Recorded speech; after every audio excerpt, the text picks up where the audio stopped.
Clip number 1518۔ اس clip میں آپ قرآن پاک کی سورہ زاریات کی آیت نمبر 21 سے 24 تک کی تلاوت، ترجمہ اور تفسیر قرآن صراط الجنان سماعت فرمائیں گے۔ بسم اللہ الرحمن الرحیم۔ ترجمہ، اللہ کے نام سے شروع جو نہایت مہربان رحمت والا ہے۔ وفی انفسکم افلا تبصرون وفی السماء رزقکم وما توعدون۔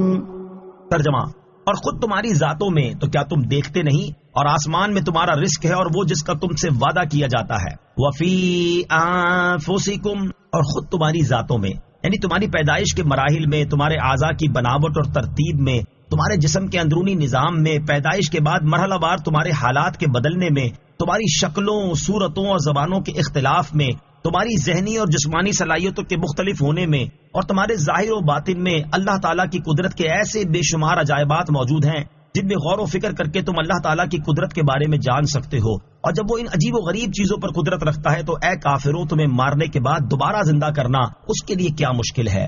وَفِي السَّمَاءِ رِزْقُكُمْ، اور آسمان میں تمہارا رزق ہے۔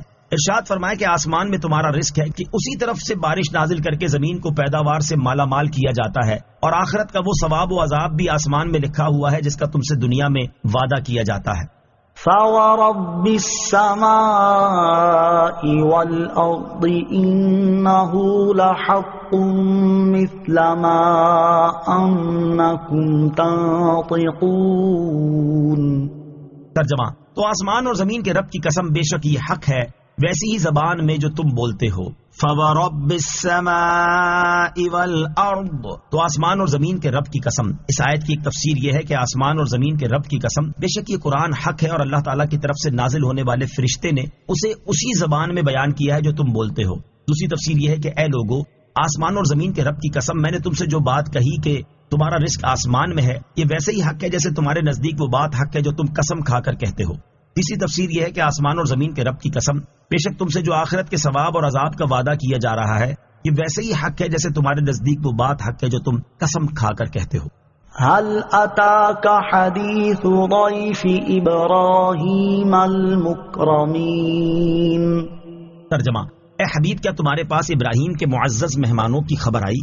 حل اتاکا، اے محبوب، کیا تمہارے پاس آئی؟ اس آیت سے اللہ تعالیٰ نے اپنے حبیب علیہ الصلوۃ والسلام کے سامنے انبیاء کرام علیہ الصلوۃ والسلام کے واقعات بیان فرمائے تاکہ انبیاء کرام علیہ الصلوۃ والسلام کے واقعات سن کر سید المرسلین صلی اللہ تعالیٰ علیہ وسلم کے مبارک قلب کو تسلی حاصل ہو۔